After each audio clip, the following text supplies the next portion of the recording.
Religion is just a story we tell ourselves because we're scared of dying. That's a bold statement, isn't it? But it's one that deserves a serious, honest look. Many people feel this way, and many brilliant minds have explored this very idea. So, let's unpack it together, piece by piece, and see where the truth lies. First, let's talk about the emotional side of belief. There's no denying that powerful emotions, especially fear and hope, are central to religion. Think about it. Humans are one of the few, if not the only, species that truly understands its own mortality. We know that one day, our time will come to an end. That's a terrifying thought, a source of deep existential dread. Religion steps into that void and offers a powerful counter-narrative. It tells us that death isn't the final chapter, that there's an afterlife, a soul, a continuation.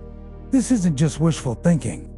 It's a profound psychological comfort, a way to manage the terror of oblivion. Sigmund Freud, in his book, The Future of an Illusion, argued exactly this, that religion is a kind of collective defense mechanism against our deepest fears. And it's not just the fear of death. Imagine living thousands of years ago. The world was a chaotic, unpredictable, and often brutal place. Earthquakes, floods, droughts, diseases, these were not understood as natural phenomena. They were terrifying, random acts of a hostile universe. What do you do when you feel powerless? You seek a source of control by personifying these forces, by creating gods who controlled the sun, the rain, and the harvest. Early humans felt they could influence their destiny. They could make offerings, pray, and perform rituals to appease these powerful beings. It was a way of imposing order on chaos, of making the world feel a little less random and a lot more manageable. It transformed a feeling of helplessness into a relationship, however one-sided it might seem to us now. Beyond fear, there's another deep human need, the need for meaning. We constantly ask, why? Why are we here? What is the purpose of all this struggle and joy? Science is excellent at explaining the how the universe began with a big bang, how life evolved through natural selection. But it often falls silent on the why. Religion, on the other hand, is built around the why. It provides a grand, cosmic purpose. It gives our lives a role in a divine story, a teleology. This sense of purpose can be an incredibly powerful motivator, giving people a reason to endure hardship and strive for a better world. But belief isn't just an individual psychological crutch. It's also a powerful social tool. Let's step back into the world of our early ancestors. How do you get a large group of unrelated people to cooperate, to trust each other, to build a society? One of the most effective ways, as historians and sociologists have noted, is through shared belief. A shared God creates a shared identity. It provides a common set of rules, morals, and taboos.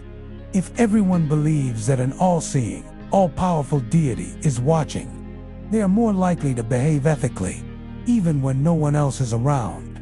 The fear of divine punishment was essentially the world's first large-scale policing system. It allowed for the creation of trust between strangers, which is the absolute bedrock of any complex society. Shared rituals, festivals, and places of worship strengthened these social bonds, creating a community, a we, that was crucial for survival. So, while the initial spark of belief might have come from personal fear, its incredible staying power across millennia is largely due to its social utility. It was the glue that held early civilizations together. Now, let's switch gears and look at this from a strictly scientific, non-theistic perspective. If we demand verifiable, empirical evidence, what do we find? The truth is, from a naturalistic viewpoint, there is zero objective, repeatable evidence of a supernatural entity intervening in our physical world. Prayers for rain don't scientifically correlate with changes in weather patterns.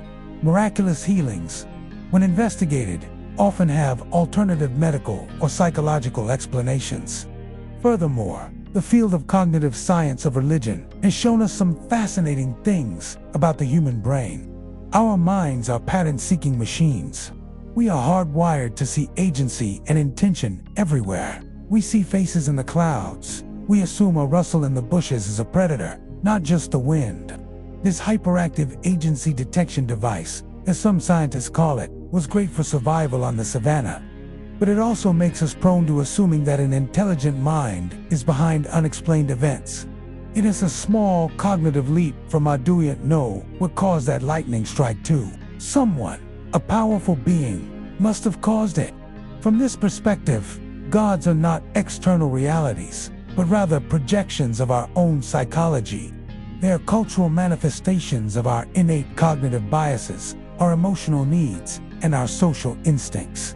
In the most straightforward scientific sense, the truth is that theistic gods are a human creation. However, saying that religion is a human creation doesn't tell the whole story.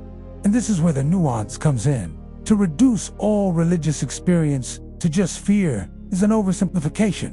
Many people who describe a spiritual or religious experience don't talk about fear at all. They talk about feelings of overwhelming love, of profound connection to the universe, of awe and wonder when looking at a starry night or holding a newborn child. These are powerful, transcendent emotional states.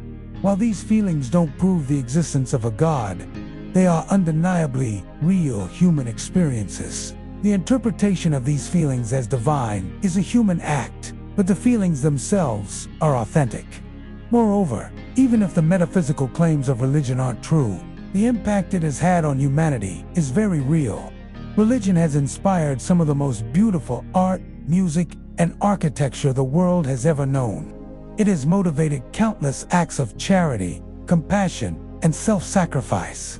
It has been the driving force behind social justice movements and has provided comfort and community to billions. Of course, it has also been the cause of immense conflict and suffering, but its positive contributions to human culture are undeniable. These outcomes are real, tangible truths, regardless of the reality of the divine beings they were inspired by. So, where does that leave us? Let's bring it all together. Is religion a story we tell ourselves because we're scared of dying? Yes, in large part, it is. It's a profoundly human creation, born from the depths of our fear of death and chaos, our deep-seated need for meaning and purpose, and our evolutionary drive for social cohesion. From a scientific standpoint, the theistic God of most major religions is most likely a projection of these powerful human needs, not an external entity observing and judging our world. But that's not the end of the story.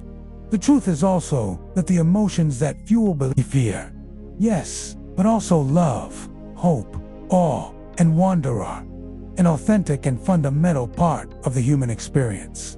Religion is a testament to the power of the human imagination and our unyielding quest for meaning in a universe that is often silent. The truth is that we are storytelling animals, and religion is perhaps the greatest story we have ever told. Thank you so much for joining me on this deep dive. I know these are big topics, and I'd love to hear your thoughts and perspectives in the comments below.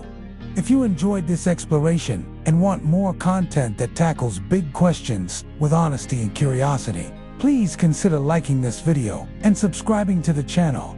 It really helps us continue making videos like this. Thanks for watching.